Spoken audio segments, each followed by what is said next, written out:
현재 슈퍼태풍이라 불리던 남마돌이 우리나라 남해안을 지나면서 부산에서는 시속 120km가 넘는 강풍이 몰아치면서 초긴장 상태였습니다. 그러나 슈퍼태풍 남마돌의 직접적인 영향권에 들었던 일본은 아수라장입니다. 최근 일본 가고시마 일대를 완전히 쑥대밭으로 만든 가운데 현재 남마돌의 영향으로 1000mm에 가까운 기록적인 비가 내린 미야자키현에서는 인근 강이 범람해 도로와 나무가 모두 물에 잠겼습니다. 9월 20일 오후 일본 열도를 뒤덮은 구름의 띠가 느린 속도로 동쪽으로 이동하고 있습니다.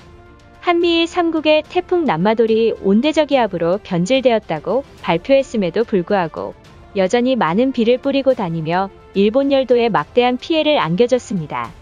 일본 열도가 역대급 태풍 남마돌의 영향으로 막대한 재산 피해를 입은 가운데 폭풍우가 몰려오기 직전 보랏빛으로 변한 하늘의 모습이 뒤늦게 알려져 화제가 되고 있습니다. 열도의 하늘이 온통 보라색으로 물들게 되었고 많은 사람들이 SNS를 통해 보라색 하늘을 공유했습니다. 그런데 보라색 하늘이 펼쳐진 지 얼마 지나지 않은 상황에서 역대급 태풍 남마돌이 일본 열도에 상륙하며 막대한 피해를 입혔던 것입니다. 네티즌들은 얼마나 끔찍한 태풍이 오길래 하늘이 이렇게 변했을까라며 너무 무섭고 떨린다는 등의 댓글로 불안을 호소했습니다.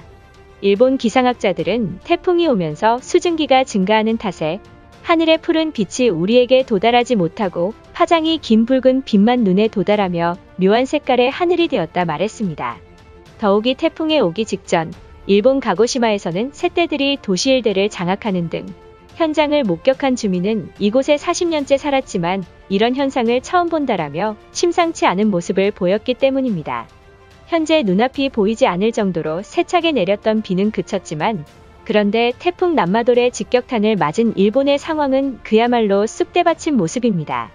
그동안 태풍의 직접적인 영향권에 들지 않았던 미야자키현까지 심각한 피해를 남기며 자연재해 선진국이라던 일본이 충격에 휩싸였던 것입니다.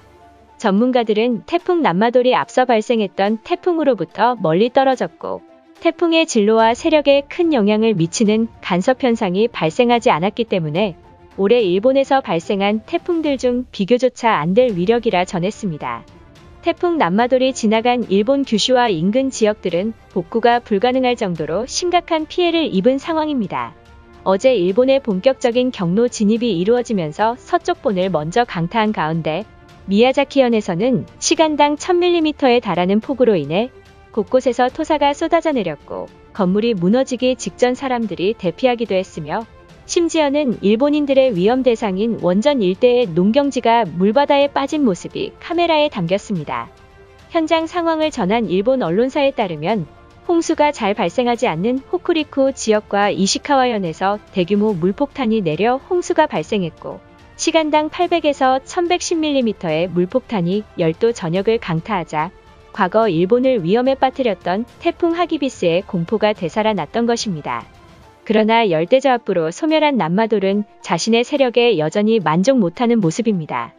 시속 120km에 달하는 강풍에 의해 태풍 흰남노에도 버텼던 나무들이 무너지는 사고가 발생했습니다. 주민들은 지금까지 태풍 중에서 가장 바람이 강했는데 지붕 뜯기는 소리가 엄청났다고 전했으며 일본 기상청은 태풍이 지나간 지역도 토사재해의 위험이 큰 상황이라며 경계를 늦추지 않고 있습니다. 일본 열도를 따라 비스듬히 북동진하고 있는 남마돌은 이제 도쿄를 비롯한 동일본과 북쪽까지 영향을 미치고 있는데 일본의 심장부인 도쿄도 일부 지역에서는 시간당 110mm의 맹렬한 폭우가 쏟아지며 문제는 태풍 진행 방향이 위험 반원인 우측으로 향하고 있기 때문에 따라서 일본의 방사능 위험지인 후쿠시마를 충분히 위협하고도 남은 상황이며 열도를 횡단하면서 점차 세력이 약해지고 있긴 하지만 과거 한반도를 들이닥친 흰남노보다 강력한 위력입니다. 9월 20일 일본 언론사에 따르면 태풍이 소멸했음에도 가고시마와 미야자키현 일대가 물바다인 모습을 전했습니다. 또한 초속 50m의 강풍에 의해 전봇대들이 힘없이 무너졌으며 전문가들은 슈퍼태풍 남마돌의 영향으로 약 120만 가구가 정전을 겪고 있다 분석했습니다.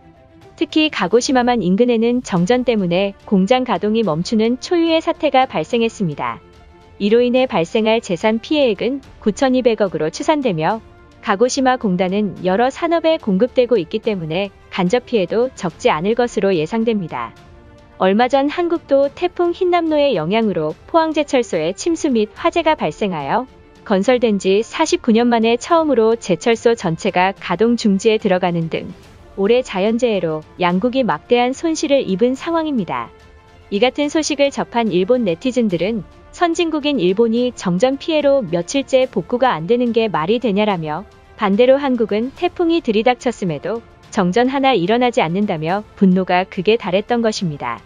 역대급 슈퍼태풍 남마돌의 영향으로 곳곳에서 도로가 끊겼으며 9월 18일 일본 규슈에 상륙했을 당시 중심기압은 935헥토파스칼, 초속 72m에 달했습니다.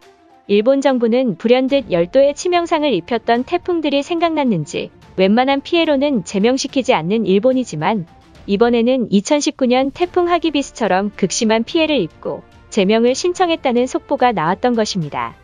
2022년 태풍 중 흰남노에 이어 가장 강력한 태풍이기 때문에 만약 흰남노와 함께 제명된다면 한국과 일본이 동시에 제명을 신청하는 첫 해입니다. 문제는 가고시마와 후쿠오카 해안 저지대가 높은 파도로 도로 일대에 침수 피해가 발생했으며, 남마돌은 우리나라를 스치듯 지나갔지만 영남 지역은 그 영향권에 든 것만으로도 피해가 발생하는 등, 심지어 남마돌의 일년 농사가 무너지면 남해안에서는 농작물 피해가 속출했습니다. 이는 수확을 앞두고 농작물 재배에 초비상이 걸린 것이나 다름없는 모습입니다. 그러나 남마돌의 정통으로 들이닥친 열도의 상황도 크게 다르지 않았습니다. 가나자와시는 미친 듯한 강풍으로 복숭아 농장을 쑥대밭으로 만들었습니다. 태풍 피해가 이어지면서 기시다 후미오 총리는 유엔 총회 방미 일정까지 연기했고, 일본 열도를 따라 비스듬히 북동진하고 있는 남마돌은 이제 도쿄를 비롯한 동일본, 북일본까지 영향을 미친 뒤 일본을 빠져나갈 것으로 보입니다. 그러나 일본 오키나와 남쪽 해상은 여전히 심각한 상황입니다. 9월 20일 새벽, 남쪽 해상에서 열대저압부가 형성되었고, 이곳은 14호 태풍 남마돌이 태어나고 슈퍼태풍이 되었던 곳인데, 만약 이 열대저기압이 태풍이 된다면 15호 태풍 탈라스가 되는 것입니다. 문제는 이곳은 해수온이 매우 높기 때문에 흰남노와 남마돌처럼 슈퍼태풍이 될 가능성이 있습니다.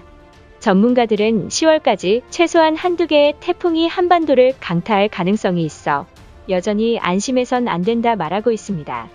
태풍 남마돌은 무사히 지나갔지만 지난번 흰남노 때처럼 남해안과 포항 일대가 홍수 사태가 발생하지 않게 대비책을 마련해야 할 것입니다. 이것으로 하루 해외 이슈는 끝인데요. 이제 댓글로 여러분들의 생각을 알려주세요. 여러분들의 생각을 알고 싶습니다.